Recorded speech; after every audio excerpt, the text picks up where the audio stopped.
Elle le montra du doigt devant tout le monde et dit « Répare ça maintenant ». Une salle pleine de dirigeants observait alors qu'un analyste noir était réduit à une tâche que personne d'autre n'aurait jamais été sommé d'accomplir. Des rires flottaient, des téléphones se déplaçaient, le silence donnait la permission. Il aurait pu refuser, mais il ne l'a pas fait, il s'agenouilla, non par soumission, mais par contrôle, laissant l'humiliation se révéler pleinement. Parce que ce que personne dans cette salle de conseil ne comprenait, c'est que dans l'instant où il décidait qui il était, il décidait aussi de ce qu'ils allaient perdre. La salle devint silencieuse au moment précis où le talon se brisa. Le bruit fendit le verre et les égos à la fois. Les conversations se figèrent, les regards se tournèrent. Au bout de la table, Marianne Caldwell se redressa, la mâchoire crispée. L'autorité menaçait une demi-seconde de trop. « Quelqu'un répare ça », dit-elle. Son regard se verrouilla sur Evan Brooks, le plus jeune analyste de la pièce, le seul visage noir parmi des investisseurs qui avaient appris à regarder à travers lui. Son doigt se leva et pointa. « Tu répares ça maintenant !» Une onde de réaction parcourut la salle. Des sourires se cachèrent derrière des mains. Des téléphones s'inclinèrent, discrets et avides. Le silence n'était pas de la confusion, c'était une autorisation. Evan sentit le poids s'abattre. Il connaissait le scénario. Refuser et être catalogué comme difficile.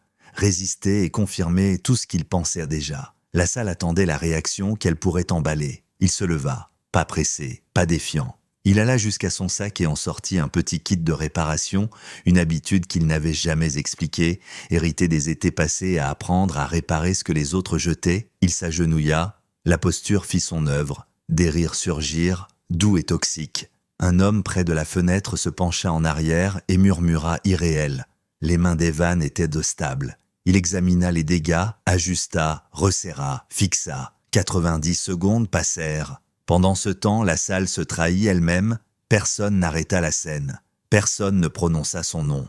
Personne ne demanda pourquoi lui. Quand Evan eut terminé, il se releva et rendit la chaussure. « Ça tiendra pour la réunion », dit-il calmement. Pour une réparation durable, un remplacement sera nécessaire. Marianne ne le remercia pas. Elle n'en avait pas besoin. Pour elle, le pouvoir n'était pas réciproque. Elle reprit sa place, récupéra la parole et continua comme si rien ne s'était produit.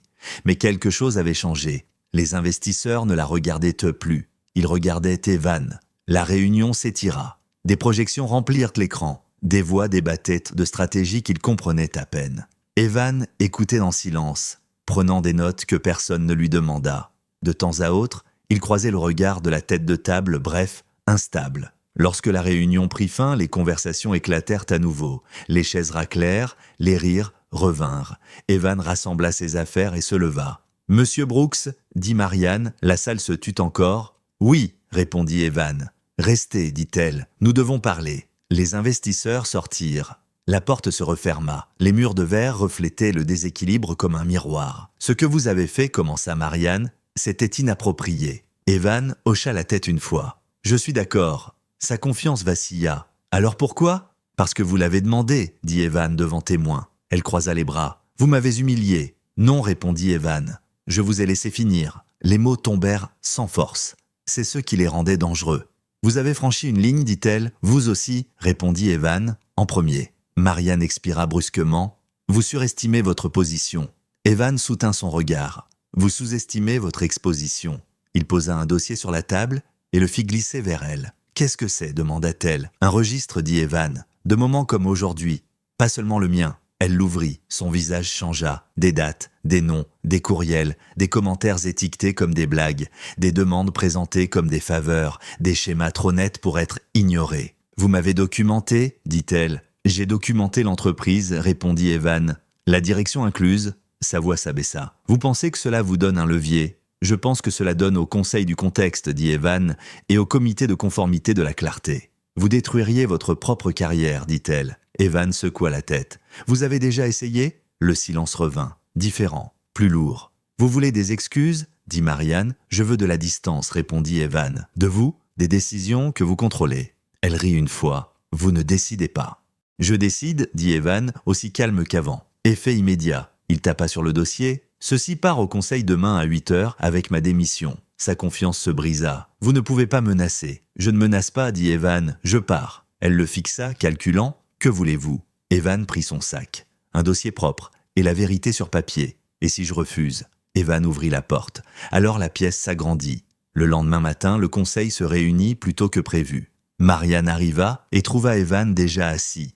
Le dossier reposait au centre de la table. Des copies y s'étalaient comme des preuves. Le président se racla la gorge. « Nous avons des préoccupations. » Marianne parla vite. « C'est un malentendu. » Evan se leva, pas pour argumenter, pour clarifier. « Hier, dit-il, on m'a demandé d'effectuer une tâche sans lien avec mon poste, en public, de manière singulière. Aucun nom, aucun drame. J'ai obéi, poursuivit-il, parce que le refus aurait été puni. La conformité a été observée. Plusieurs membres du conseil se déplacèrent. « Je ne suis pas ici pour débattre de l'intention, dit Evan, seulement de l'impact. » Il fit glisser une page. « Ce schéma me précède, lut le président en silence. Les autres aussi. » Quand Evan termina, il se rassit.